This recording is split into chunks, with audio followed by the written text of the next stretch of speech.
Hi, this is Tangela. We are going to be learning about sound transduction in the ear. The human ear is composed of three main components: the outer ear, the middle ear, and the inner ear. The outer ear is a visible part of the ear that is responsible for gathering sound energy and funneling it to the tympanic membrane, also known as the eardrum. The eardrum is a thin membrane that separates the outer ear from the middle ear and vibrates in response to sound waves. We now enter the middle ear, which is an air-filled cavity where those sound waves are turned into mechanical movements by three tiny bones that move those vibrations to the inner ear through the oval window. Those three tiny bones are the malleus, also known as the hammer, the incus, also known as the anvil, and the stapes, also known as the stirrup. The stapes is attached to the edges of the oval window. We now enter the inner ear, which is fluid-filled and divided into three parts: the semicircular canals, the vestibule, and the cochlea. The semicircular canals and the vestibule affect our sense of balance and are not concerned with hearing. The vibrations of the oval window create pressure waves in the fluid inside the cochlea.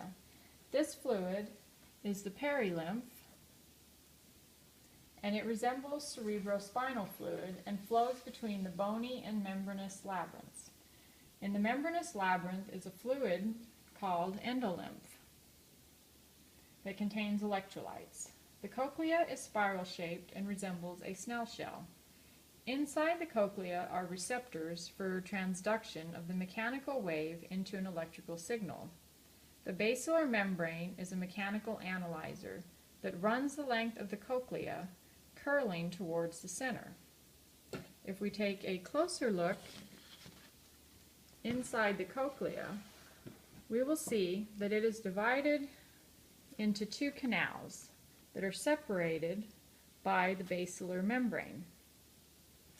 Sound waves enter through the oval window and cause the perilymph fluid to circulate through the upper canal and out the lower canal, and the sound waves exit through the round window. The inner hair cells are the most important for sending auditory information to the brain.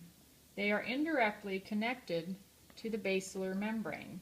Each hair cell synapses with 10 or so neurons. The neurons carry the auditory information to the medulla through the pons and midbrain, finally reaching the auditory cortex in the temporal lobe.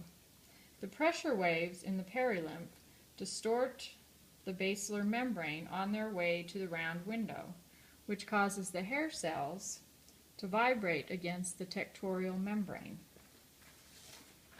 A very soft sound will only stimulate a few hair cells, but as the intensity increases, these hair cells become more active and more hair cells become activated.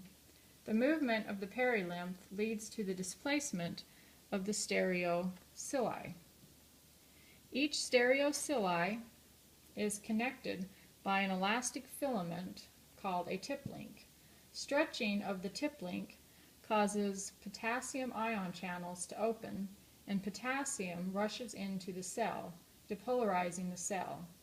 Entry of the potassium causes voltage-gated calcium channels to open.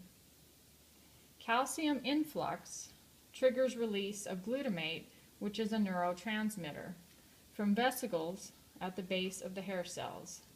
These neurotransmitters are released through exocytosis to the vestibular cochlear nerve, also known as the auditory nerve. This nerve carries the electrical information to the brain, and that is how sound transduction occurs in the ear.